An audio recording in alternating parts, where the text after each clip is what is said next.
Namaste, good morning, good afternoon.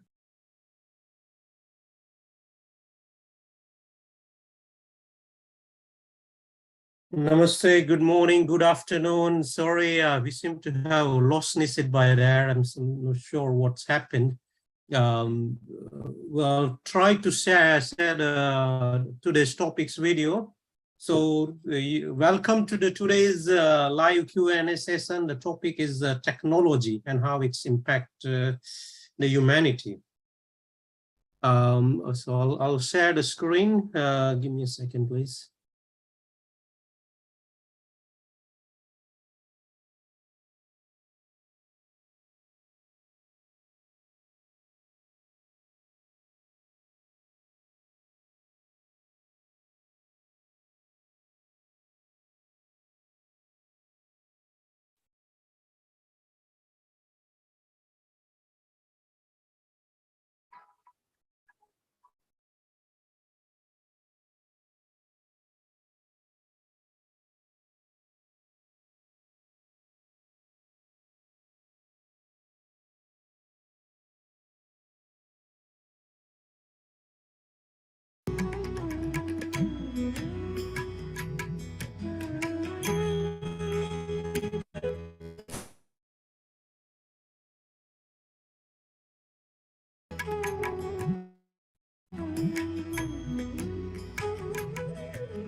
This is the sign of humanity, sign of a living thing. We don't like to be buffeted by forces of nature, including the force of internet. We have to stand up against them. Does it mean we don't use them? No, look, I'm using it. The thing is, don't let them overwhelm you, but use them, so they are under your harness. You control them rather than they control you. But we have to be very careful. Youngsters are, a lot of youngsters, a lot of family complain. Youngsters are so kind of linked up with the, internet work, Facebook, etc. They can't interact with living human beings. This is a sad sign. That means you're lost, and the computers or the internet is won. So provided you don't let it overwhelm you, provided you use it wisely and correctly, because look, every tool we have, use it. I'm not saying, oh, no, don't use it because it can be misused. Use it, but use it in a vigilant manner so that it becomes useful to you. You harness it and you ride above it rather than allow them to ride you. Don't let them ride you. At the same time, don't run away from it. You discover this thing, come on, use it. Because now you see this important ideas can now be transmitted internationally, boom, like this. So why do you want to say, no, internet is very addictive, I will not use it? Use it, but use it in a very vigilant manner so they don't take you over while you take them over. That's the best way.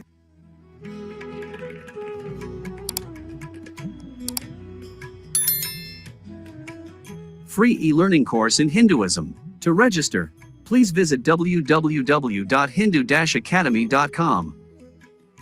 Talks on Hinduism. Sponsored by People Care. Encouraging caring for the elderly in their own homes. For more information. Namaste viewers, Nisit Bhai is back, so he will continue. Good afternoon, everybody. Apologies for that technical glitch. The laptop just crashed on me at the moment. I'm trying to today's session. So welcome to everybody. I hope you enjoyed that little focus topic video. The topic, as Manish Bhai must have mentioned, is to do with technology. Do we control it or control us? And so we're going to explore this little topic. But first, before we do that, I just want to welcome you all to today's session. Thank you for joining us every week. And we do hope that you'd be able to participate fully in this broadcast. And how would you do that? So number one, you can give us a like, a share, a subscribe. Let other people join this conversation, friends and family that you know, so that we can all discuss the topic of Hinduism. So the other thing we will do is that just let you know this broadcast will run for about 50 to 55 minutes. The format is this focus topic video and then a discussion around it. Then we will open up for a general Q&A on Hinduism. Now, how can you get involved? The second way is by asking questions and comments in the chat area on whatever platform you're on, either on Facebook or on YouTube. So without further ado, let's dig into today's very interesting topic on technology. And I'll bring on board Manish Bhai again and the rest of the team. Thank you, Nisit Bhai. Very interesting topic today. Welcome, viewers. Please do send us your question about digital media, how it's impacted your life, and whether for positive or negative. We would like to know how, what do you think about it whilst we carry on. So technology has greatly improved our lives. We are able to broadcast this program live on YouTube, Facebook, Twitter, and reach out to, you know, thousands of people sitting from our homes. And it's a wonderful technology. And yet we do have problems. We have children who are getting addicted to mobile and use of internet. So the first question is, you know, some people, many people, I think nowadays, with young children, they are using it as a childcare tool. You know, they would show the children videos, and, you know, the children will be well behaved and keep on watching, and the mom and dad can do things that they need to do around the house. And also some children, you know, would only eat if they're watching a video, something like that. So what is your thought on, you know, using this media as a childcare tool, Sitawin? Yeah, I mean, I'm guilty of that sometimes. This is the thing, like sometimes, you know, when you've done so much playing with them, you need a bit of a break, and your child also needs a bit of a break. So I see nothing wrong with a little bit, as long as it's done in a sort of controlled environment and you don't let them just sit and watch TV like constantly all the time.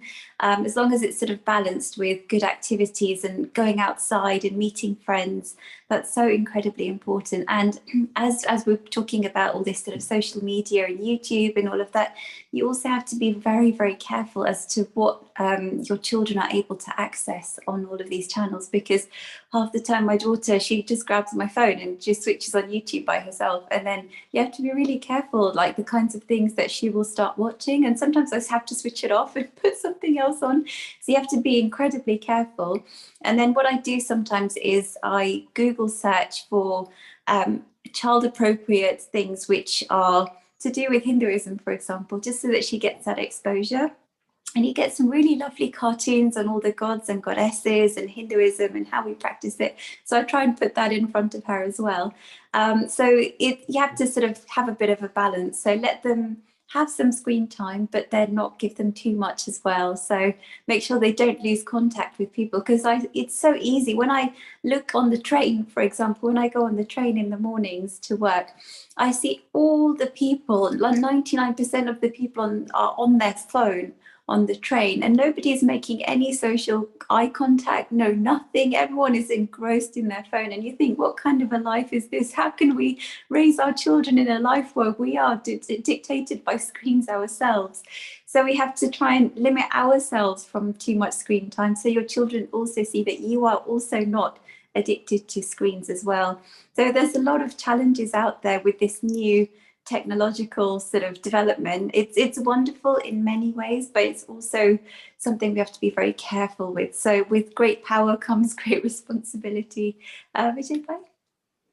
I think absolutely. I think the technology has always been evolving, and we are having new technologies coming all the time to enhance our lives. But as Sita mentioned, sometimes actually it might have a negative effect. So it's all well and good to have technology of all kinds, because otherwise we don't progress. We have to make things.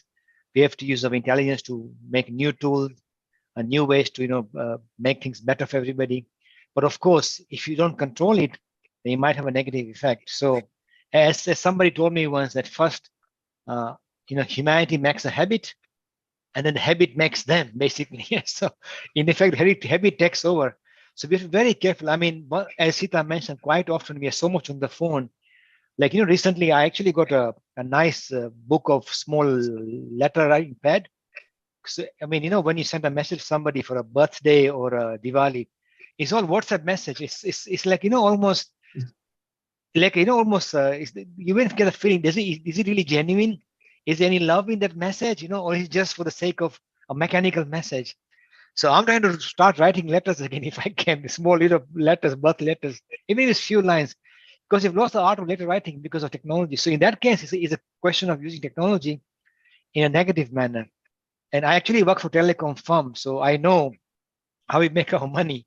But I would suggest that give yourself a break, at least on Sunday, say half day or something.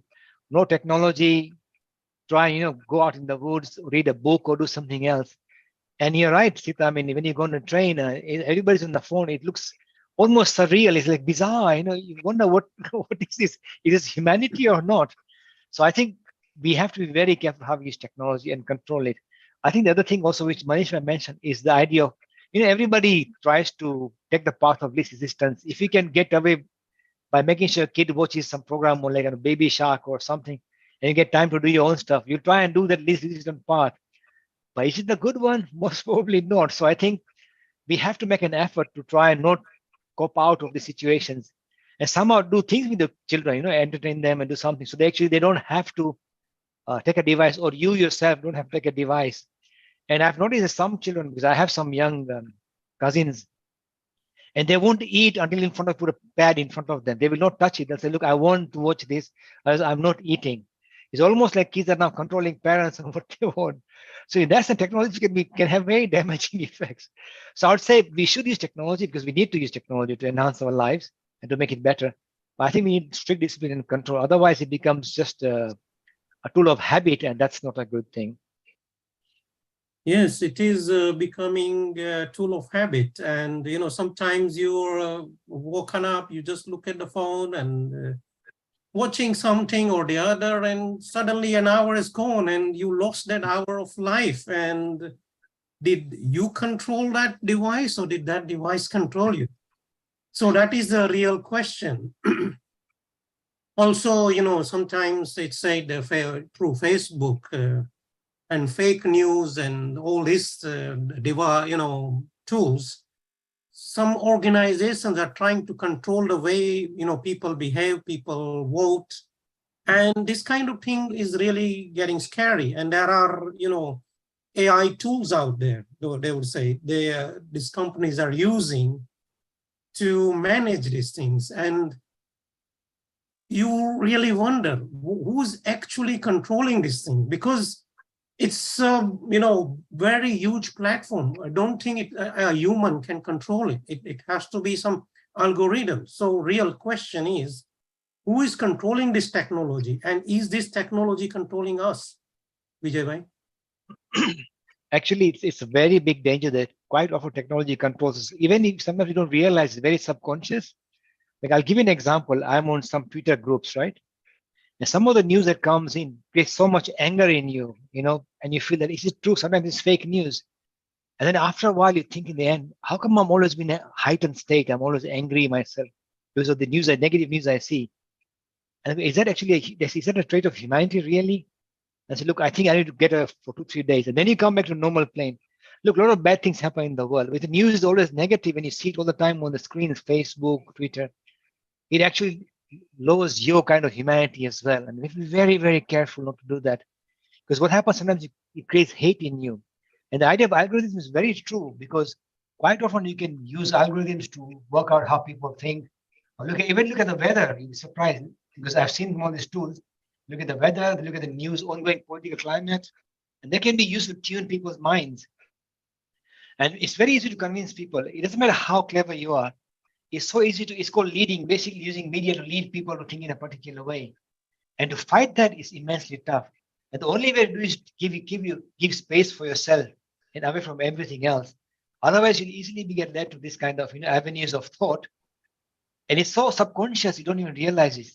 It's only when you look at your life, there's something not right with the way I'm behaving. It is not normal me. And you go, oops, I think I'm being influenced seriously by TV, media, or something. And of course, there's so many kinds of media. There's left wing, there's right wing, there's extreme, all kinds of stuff. And quite often, if you look at some of the biggest events in life, have happened because of a misquote or fake news. Even at the times of newspapers, this has caused huge calamities to humanity, actually. So I think we need to, first thing we need to do is schools to train our kids to think independently. and make them their own master, which you keep on saying on the program. You should be your own master, not somebody else controlling you. But the way things are going, it's a bit worrying. I mean, I hope we have to find solutions. I hope schools are teaching these things that kids should not be controlled by such things. But yeah, it's very tough. All of us get influenced by this kind of stuff. Sita? Yeah, that's the thing. I mean, when you sort of look on it's really nice to have this idea of freedom of speech. And, it's very nice that everyone has got so many different platforms on which to express their views and all of that. But there's also a limit to that as well, because you have to balance that with how people are reacting and taking in what you are saying. And sometimes when you sort of search for something on YouTube, something that's even slightly negative, it will try and push you to look at even more sort of negative things. And it can have this very sort of polarizing effect. Just to give you an example, my friend, her parents haven't left the house since the beginning of coronavirus because they're scared of what they're reading on social media. It's really, really frightening. It's been like nearly 3 years. They still haven't left the house.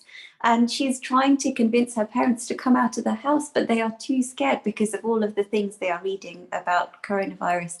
So it can have a very, very damaging effect if it's not controlled properly. And it's a very, very fine line, because you want people to have that freedom of expression. That's very important. But then if it has such a negative impact on the lives of so many people, it's something that we also need to sort of manage. And I don't know how to do it in a way without it becoming like a sort of dictatorship type of regime. So you have to, I don't know what the solution is. The only solution, as Vijay Bhai said, is to take a bit of a step back from screen time. Try not to rely so much on what you are reading, and look, if you do want to look at various resources, then make sure they are sort of credible resources. They're not just from some unknown sort of company or some unknown person that you don't know.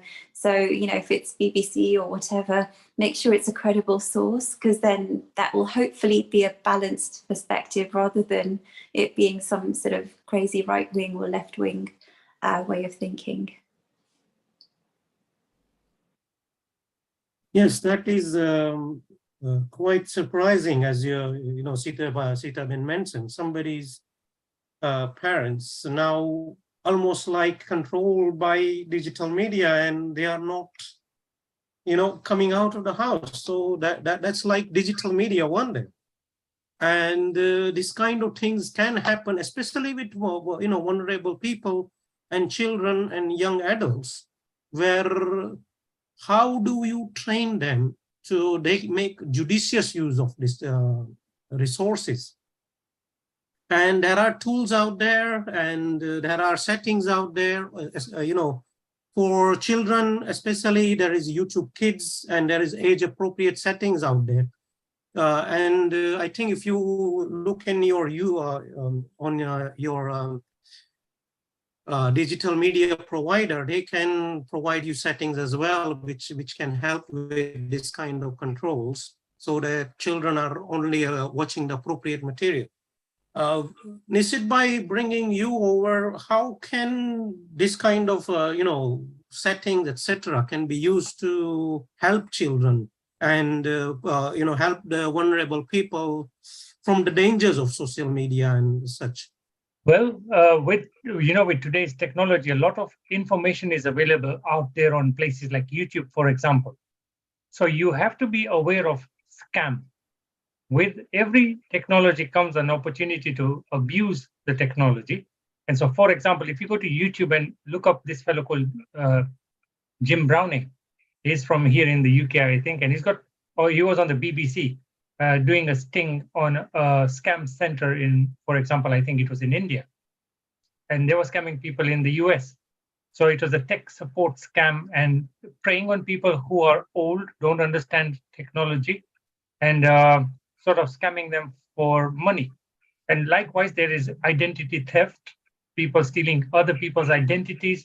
There's obviously loads of content on the web that is not appropriate for children. So the best way is like you would have parental control on your television. There are apps like Custodian, for example, that set parameters onto what kind of websites a child can access and what they cannot, and what kind of content they see, etc. And definitely it's worth exploring, but nothing will beat educating the child on the best parts of using technology, but also about the dangers of using technology. I think as long as they can make a sound decision themselves, then that is the first step. Now, children being children, they are always curious, and they're always going to stretch the limits of whatever boundary you set for them. So that's why you need the second layer of protection, which is the softwares, which will challenge them when they try to stray too far. For the older people, I would say, maybe it would not be a bad idea to have somebody set up some community groups that they can talk to, a person that they can relate to, and then present their tech troubles to them in a safe space, rather than trusting people online randomly. And you also have to be very careful of what we call phishing attacks, where people send you emails that look really, really original, but they are completely fake, and they land you to places that you don't want to go, and you may end up losing your entire access to your computer and things like that. So it's not all doom and gloom. Technology, like Jay said, is something to be embraced, harnessed, enjoyed. And what a wonderful time we live in. You can walk into a house, before you get in, you've set the timer on, so the boiler comes on, your heating's been on, your curtains are drawn down, your lights are turned on, you come in, your favorite music's there. It's an amazing time to be alive. But also, you have to be wary. So there's a balance of everything. Thanks for that, Anis Bhai. Yes, what else can we do, Vijay Bhai? How can we put limits on ourselves? How can we be more, take steps that can help us live more balanced life, enjoy the technology, as well as keep control of it rather than it controlling us? I think Manish Bhai, only discipline. I'll give you one interesting example. Is that most of us, to be honest, take devices to our bathrooms in the morning, yes, and we watch news. And if you can stop, say, okay, it's okay, we won't do that. Step one. It's very hard, but try that as step one. Basically, as Sita said, get some time for you. Get some time to stay away from technology. I mean, it reminds me of Descartes, that famous philosopher, who would do nothing, goes in the park and just dream all day and think about deep thoughts. And then he thought, I think, therefore I am, as he said. But he got that in a moment of, aloneness, be in middle of nowhere. We don't do that anymore. We always, even when you walk in the park, as Sita mentioned in the trains, people are looking at devices. Sometimes you worry they might bang into trees. But people do that even in the park. So what's the point? So I think we need to get some time for your own self to think about things. Use your brain for, let it run wild, but not with a device, right? So, but main thing is discipline. I think discipline is very important. So you say, look, after so and so time, I will not look at my device, right? And see if you can do that. And if it's really urgent, somebody will call you eventually. They will not put a text. So you don't have to worry about that, right? Worst case, okay, after 9 o'clock or 8 o'clock in the evening, no more device. And you'd be surprised. In my previous company I used to work for, I won't give the name, but they actually did that. It's a mobile company. They actually put an ad saying, on Sunday, we urge you to only use the phone for 3 hours. As a telecom company telling you that, right? Because of the responsibilities. So if you put that kind of limit, then I think you automatically realize, oh, by the way, I can do so many other good things from your device. Or music, if you love music, right? Like I get stuck on my sitar sometimes, and it's good because I'm taken up from everything else. Or whatever you play, a tabla or flute or whatever. I do that, read books. People don't read books anymore. Because they're too busy on social media, right? So I think the key thing is, I would say, follow Swami Vivekananda. You are the master of everything and not the other way around. Keep that in mind and work with that kind of mentality. That I'm the master. I decide what I should do, not somebody else deciding for me. Asita? No, I completely agree. I mean, we don't think of that wonderful quote in the context of social media, but it's actually so true, because otherwise social media does control us, and it's so sort of, enticing and so easy to fall into the trap. When you're just feeling tired at the end of the day after work, it's so easy to just start flicking on your phone. And, it's actually taken away, everything, all your sort of freedom, all your energies go on that. And the other very sort of negative thing which you can get with social media is that, people put up very sort of glossy images of themselves on a nice holiday, wearing nice clothes, all of these lovely things. And then it makes you start feeling like, oh, my life isn't that great either. And it starts making you feel really, really depressed. And, something, as I'm using this as example, anything that makes you feel empowering about yourself is good. Anything that makes you feel weak about yourself is wrong. So maybe that's a clear sign that, when you start feeling that way, when you're looking at everyone's glossy pictures and it's making you feel down, just stop. Because it's a very edited version of your life that you're putting on social media. People are, every individual on the planet is going through all sorts of problems and suffering and difficulties. They're not going to broadcast that. They're going to broadcast all the lovely things in their life. And it makes you feel down that your life is rubbish. So it's better to sort of have that time away, appreciate what people have put on, but don't take it so much to heart, because that's not what their whole life is like, basically. So yeah, I completely agree with Vijay Bhai. We have to make sure we don't get too carried away, and we make sure we have that time apart from social media for sure. Yeah, I was going to say, I've seen people get distracted whilst they're on the device and fall off the, like the railway line, they fall off the platform, or they walk into a hole in the ground. They're not seeing around them what's happening. And so it is, quite a challenging thing. People who get addicted to their phone being a new part of their body, and they get this separation anxiety when their phone is not around them, that can be a bit of a challenge, yes. We need a digital detox. True, so very true.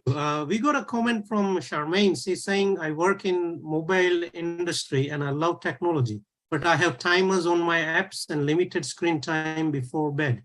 And this thing she mentioned is very important, having timers. And nowadays, many people with no timers set, it's impacting the sleep patterns. Many people spending hours in bed, on the social media, and it's impacting the amount of sleep people get as well. So how do we control that, Sita, what can we do? I think everything that everyone has said is exactly the way we can tackle it, is by not looking at your phone before bedtime, because I think I'm not too familiar with it, but there's something called blue light or something, which can have a very sort of negative impact on your sleep. And it can make it much more difficult to be able to fall asleep. So having that really sort of calming and relaxing time, maybe just reading a book, and then you just fall asleep reading a book, is a much better way to fall asleep than to be watching something on the screen all the time. So yeah, it's much more calming and soothing. Or meditate before you go to sleep. Anything that's calming and soothing, listening to some lovely music, which can send you off and give you some lovely dreams. Vijay Bhai? Not much to add, but you're right. Yeah, I think the thing is that, again, is to mainly have discipline. That's the main, I think, point here. Because the technology, comes in so many different ways, right? It's quite interesting, just to mention something. I went once to a talk in IET for technology, and a lot of things are coming in the pipeline. Things like, nanobots are coming to clean your arteries. And I was shocked when I saw that some video on that. So I think there's so much coming there, and we really have to take life in our hands, otherwise it'll be taken away from us by all kinds of technology. So yes, I would say that we have to really be on the ball with this. That's all I can add to that. Yeah. I'd like to present the case for the other side as well, for the technology, which is things that we never had access to before. Like, for example, if you are a person who has difficulty sleeping at night, then yes, definitely blue light is bad, but how do you then go to sleep? And because if you understand the concept of time and the way it works, somehow the time at night seems to stretch and become longer and longer. The same 1 hour seems so much longer because you can't sleep. So there are apps like Calm, Breathe, and various other apps You just stick on your earpods, and they will then help you do sleep stories or soundscapes and various different ways, meditations and things like that. And they will help you not only get to sleep, but they'll also monitor things like sleep apnea and other problems that you may have. So yes, technology is, for and against. There's both ways to go for it. Yeah. Balance is the key, like we said. Olim Cattle said, balance is the key. It's wonderful to hear. So we got a comment from Alice Sebastian. She's saying our sports club, Trafford Petanic, digitally really help us reach out to the community. This way people find us and end up joining the club and being part of the Petanic family, and then they use the outdoor and the indoor sports activities. So that's wonderful use of technology there. And there's a next question is from her. She's saying there is good and bad online as there is of a life offline. Is technology like a mirror and simply reflects what experience we seek? So, Sitaben, is technology just like a mirror and simply reflecting the experience we want? Yeah, that's a really wonderful analysis, to be honest. I mean, it is really a reflection of society, but I think there's also an extra dimension to it, because, you might come across somebody who's very sort of quiet and calm on the street, but then they've got a lot of pent up energy and they write lots and lots of stuff online, which they would never have expressed face to face. So in a way, I think maybe it's an even clearer version of humanity in the way we think, because sometimes when you're talking to somebody face to face, you may not have the courage or the nerve to say various things, but when you're just sat in front of a screen, it doesn't feel such like a human sort of connection, even though you are connecting with people, but in a very different way. It can allow people to express things in a way that they would never have done otherwise. So in a way, it can be positive, because suppose you're going through some difficulties mentally or whatever, you can just start typing something and somebody will be there to help you out. So in that sense, it could be quite positive, but it can also be negative, because if it sort of charges people up and makes them really angry about stuff, and then it causes all sorts of protests and riots in real life, that's a negative thing.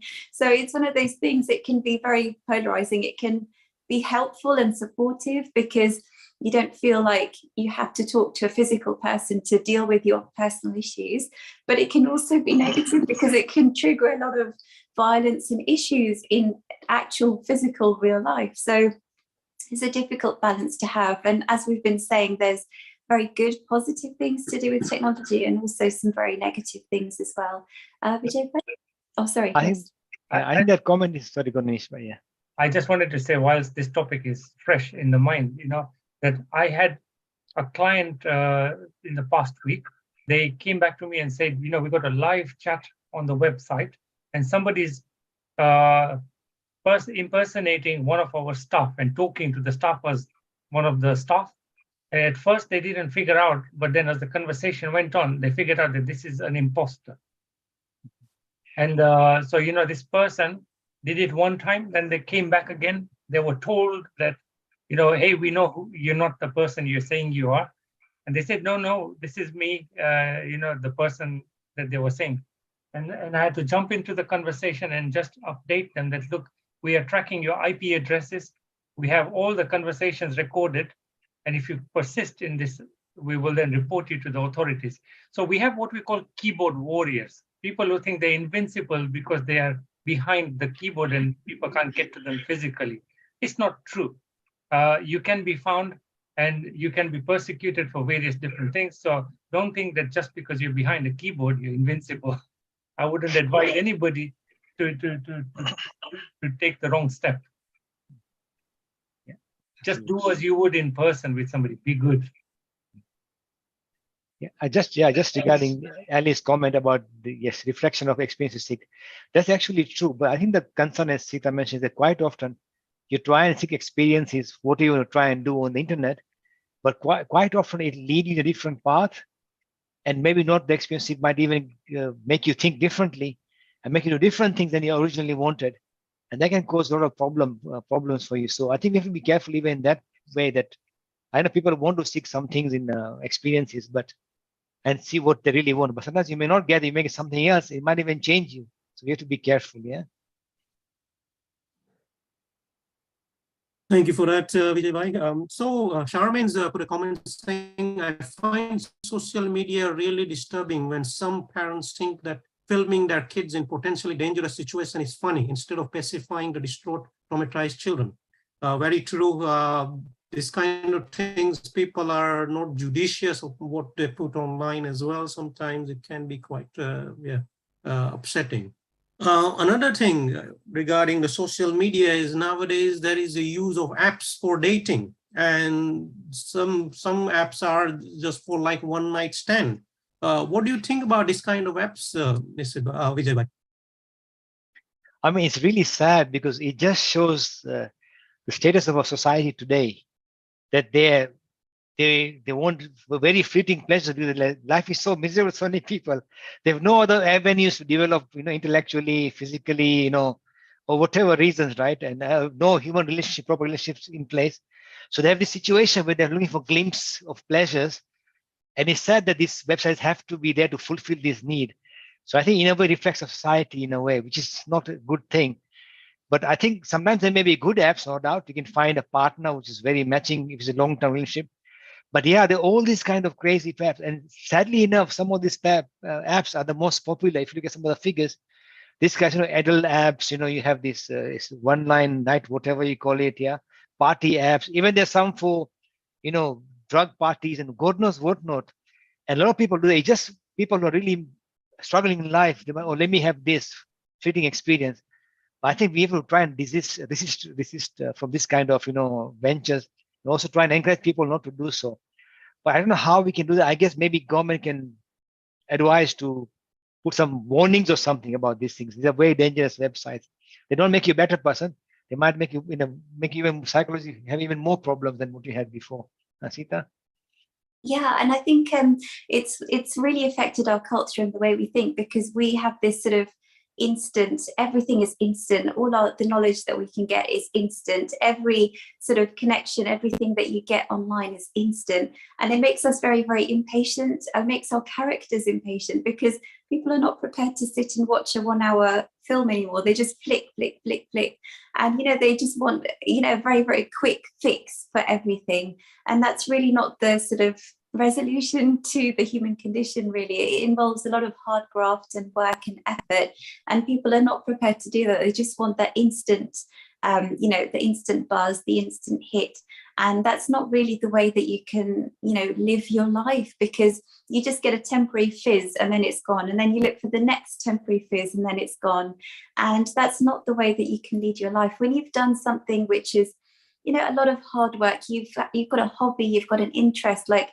Vijay Bhai is practicing the sitar. It's a lot of hard graft, it's a lot of hard work, but at the end of the day, you feel like you've done something productive. You've made use of your time in the most sort of productive way by doing this sort of long, hard graft, rather than this sort of instant fizz of happiness, and then it goes, and then you look for the next instant fizz of happiness and it goes. There is also one more thing that, when we talk about instant stuff, there are things that maybe are not talked about so much, like, for example, gambling addiction. Gambling, for example, you'd have to walk into a casino, or you'd walk into a betting parlor or something like that, and you'd have controls over there. Online is a different case. They'd entice you with some free money to use on their system, blah, blah, blah, and then you don't have any support around you. So you got drawn into these things. These things are obviously having the algorithms which are geared towards getting the most out of you that they can. So those are real dangers of easy instant access, like we were talking about. So we just have to be mindful, not only for ourselves, but be mindful of the people around us in case they need the support, but they're not able to ask for it yet, or are ashamed to ask for it.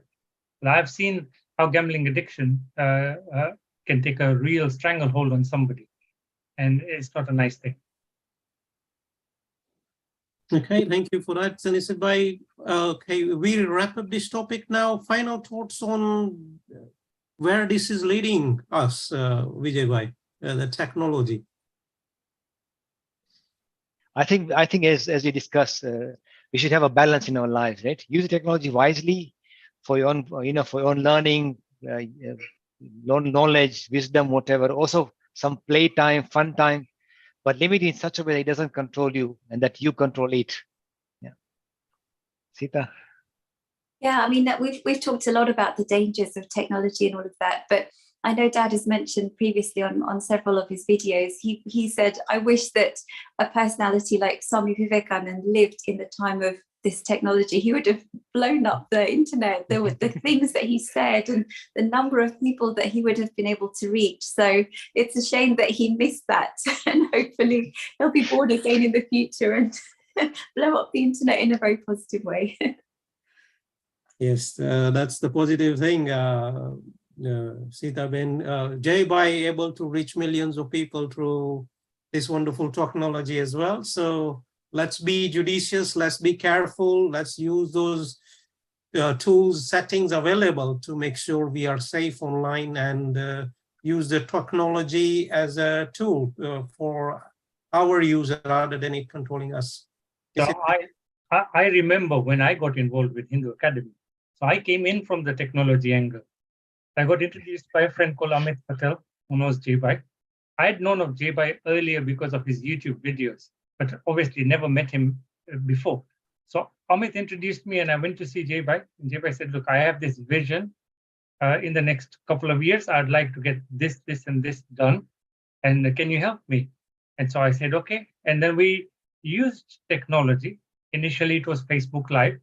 Now we are multi-streaming on multiple platforms. Just before this call today, I was looking at SoundCloud, where all these live streams are automatically converted to an audio and we push them into our channel there.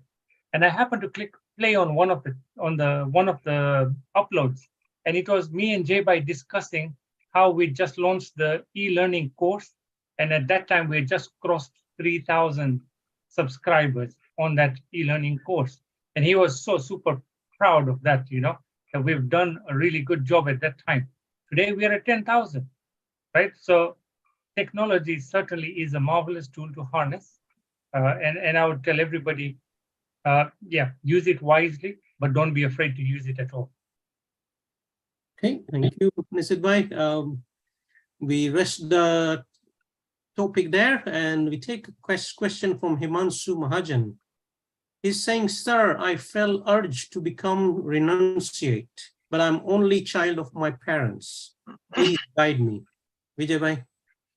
Look, I think one thing we have to understand is that renunciation does not mean that you have to leave your family or your parents.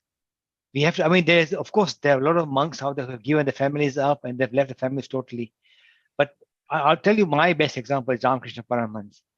He didn't fully leave his family. He lived among the people and yet become renunciate. That's the best way to be renunciate. So I would suggest talk to your parents. Say that, look, I will lead a renunciate life. Parents have ambitions for their children. And quite often, Shaman mentioned sometimes kids in the earlier topic that make kids dangerous things because they haven't done it themselves. They want to do it to their kids, right? So I think the thing is to convince your parents, look, that I want to live a renunciate life, and yet live among your parents, and that's okay too. You don't have to feel that you have to wear orange robes, orange clothes.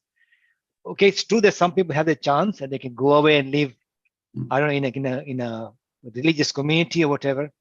But it does not mean that you can be, that if you live among your family, you can't be, you can still be renounced even in that case. And even the sannyas ashram we talk about, it does not mean that you have to go away and, wear orange robes and start doing, you don't have to. You can still live a life among the people and still be renounced. So I would suggest try and find that balance. That's what I can tell you on this. But of course, it's upon you to decide, Himanshu. Sita? And I think you've covered it amazingly, Vijay, because this is the thing. It's always a dilemma, and it's something that was really evident in the life of Swami Vivekananda as well, because he went away and became a monk. But at the same time, his heart was torn because he really wanted to look after his family as well. So sometimes, as Vijay said, you don't have to completely leave your family and wear orange robes and join a monastery. You can, if that's your real pull and that's your real drive in your life. There's nothing to say that's wrong.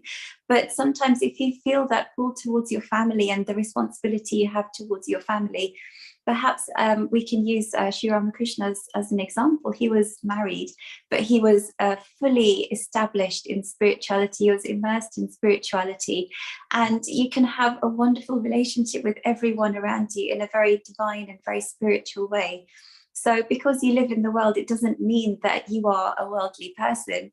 It just means that your attitude is deeply spiritual, but you are able to still live in a sort of muddy materialistic world despite all of the sort of temptations and everything that's out there. So sometimes you may be better off actually living in the world and supporting your family, but again, it's a very, very personal choice. So it has to be your decision at the end of the day as to what's right for you and what's best for you.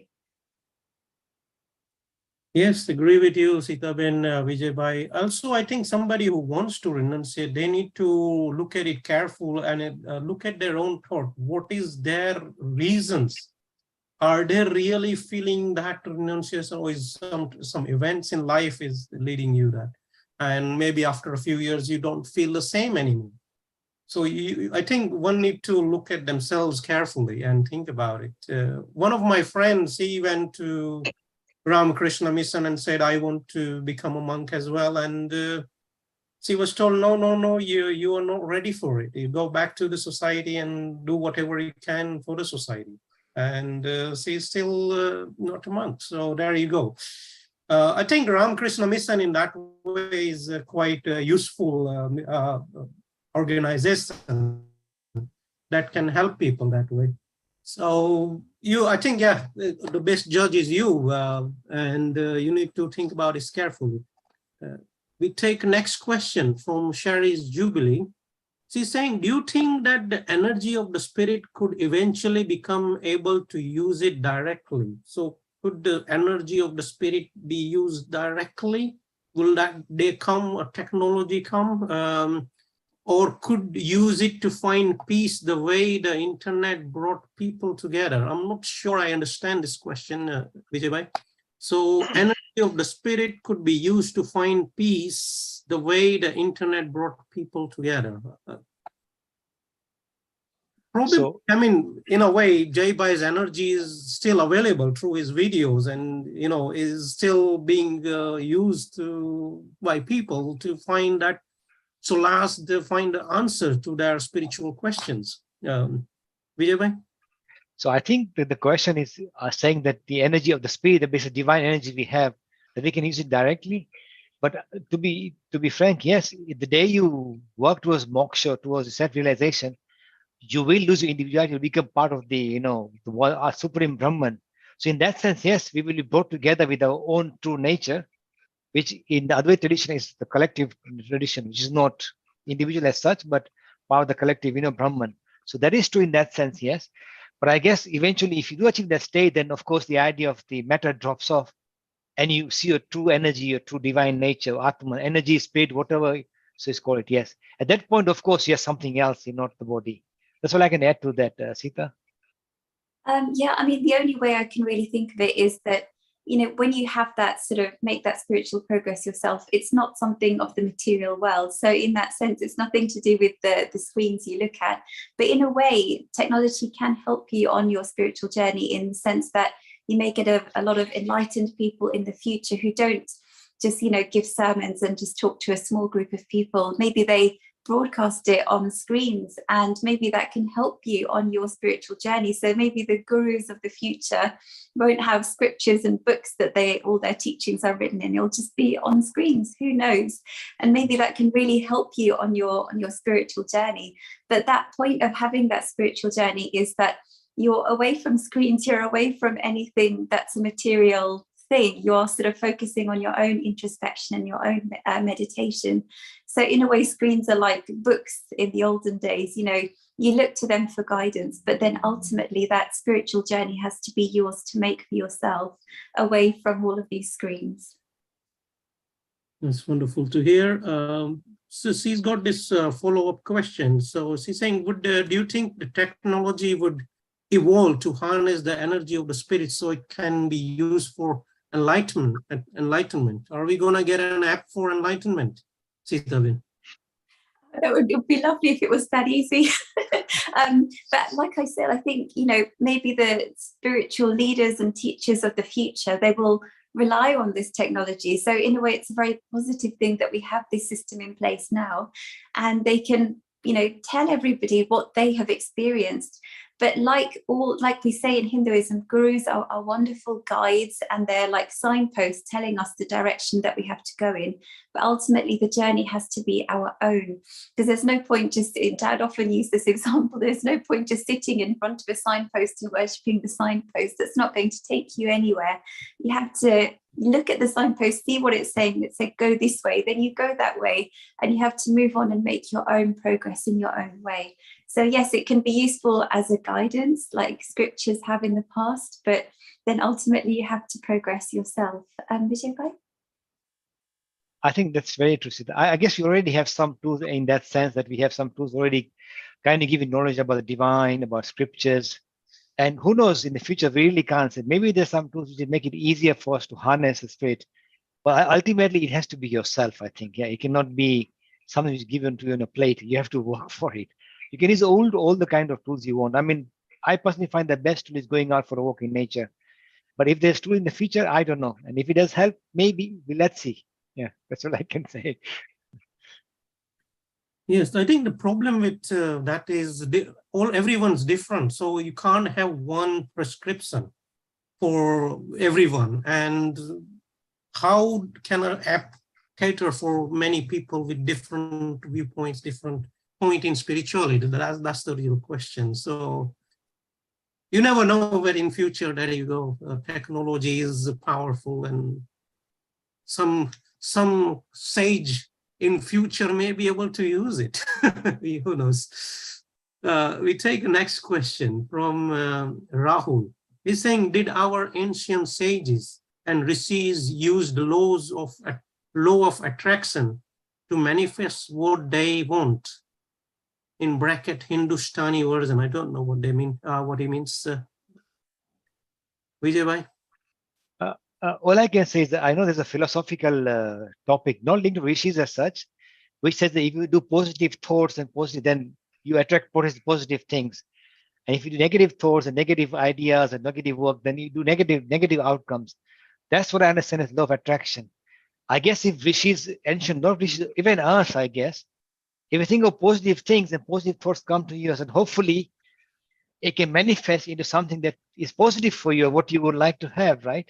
That's all I can add to that. But I don't know if ancients use this kind of law as such to manifest the spirit. But in general, if you do positive things, positive thoughts, then of course they will manifest.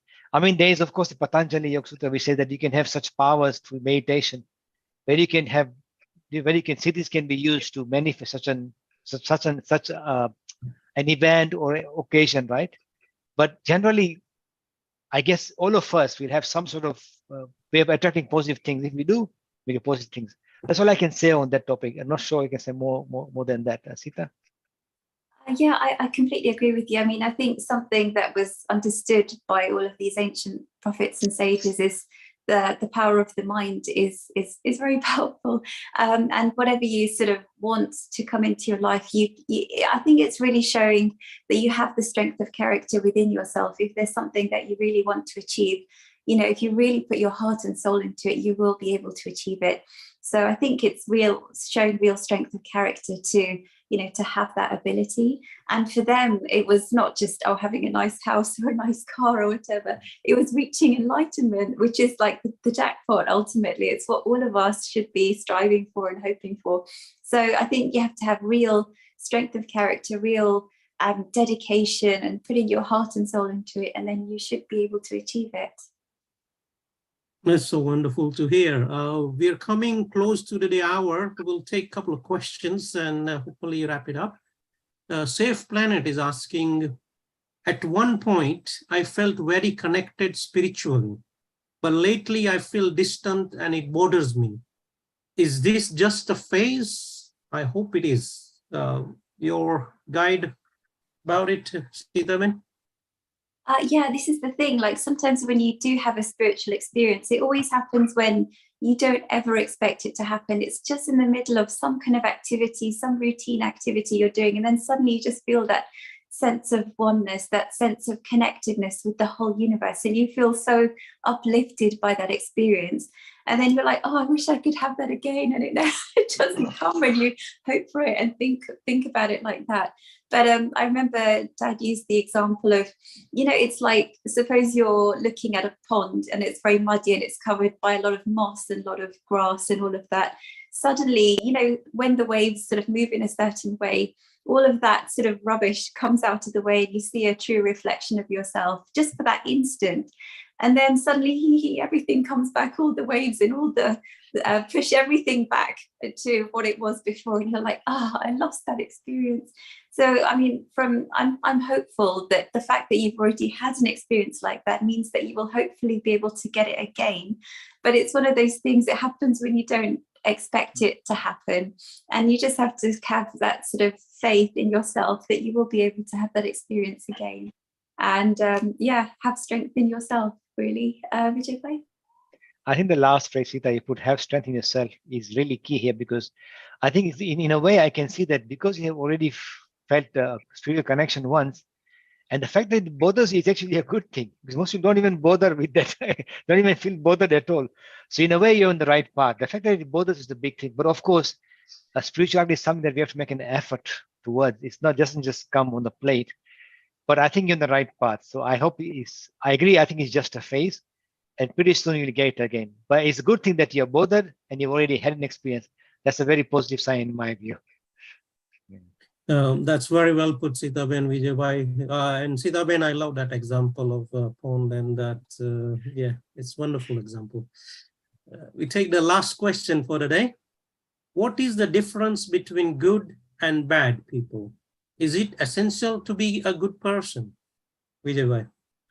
It depends what we mean by good. I mean, it's a very subjective term, actually.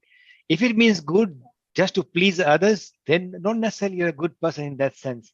I think the person who does the right thing is perhaps a good person. Right thing with looking at its consequences and weighing out everything. In a way, the person who's good is who follows his dharma and does good karma. I think early on we discussed the idea of freedom of speech and responsibility, what Sita was mentioning. We have two things we have to balance: freedom to say what you want and responsibility with what you do with your freedom. And this is what dharma is, right? You have to balance the two out.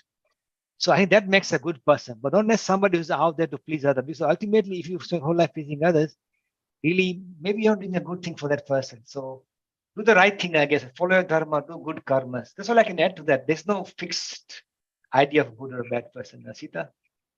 Yeah, I think the wonderful thing in Hinduism especially is that all of us are essentially divine. We're not good or bad or whatever. That's not who we actually are. We are all essentially divine.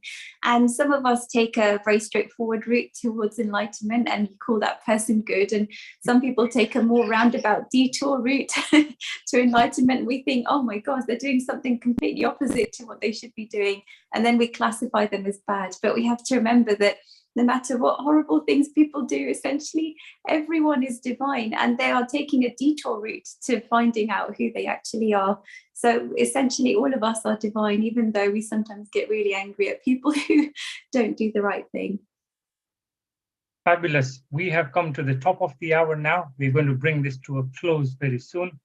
Folks, thank you so very much for joining us today, for all your thoughts, your comments, your questions, interactions online.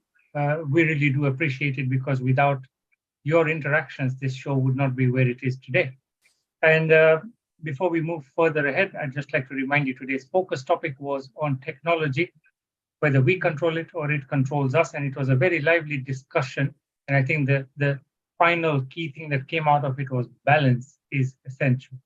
So definitely harness it, but use balance. Now, talking about technology, I would be missing something if I didn't share how we use technology. So you can connect with us on facebook.com/Hindu Academy. You can connect with us on youtube.com/Hindu Academy. Do follow us on Twitter as well, where we're doing very well. And if you're somebody who likes Instagram, you can find us on Instagram as well. Look for Hindu Academy. We do also have certain Easter eggs that we are leaving along the way. We're now having some reels on Facebook, so look out for those. We got YouTube Shorts. We got some little content going out in Hindi language as well. So just do follow us and keep an eye out for these little avenues that we are trialing and exploring every week. So once again, I'd just like to say thank you to the team that we have here. Manish Bhai, Sita Ben, Vijay Bhai, thank you so much for handling today's session so nicely.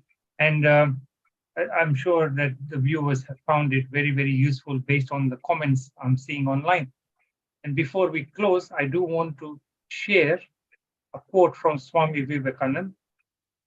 So if I can just move on to the quote. The quote is that all power is within you. You can do anything and everything. It's a really nice and positive way to end today's session. And with this, I'd like to wish everybody a great week ahead. And we look forward to seeing you next week, 2 o'clock UK time. Bye-bye for now.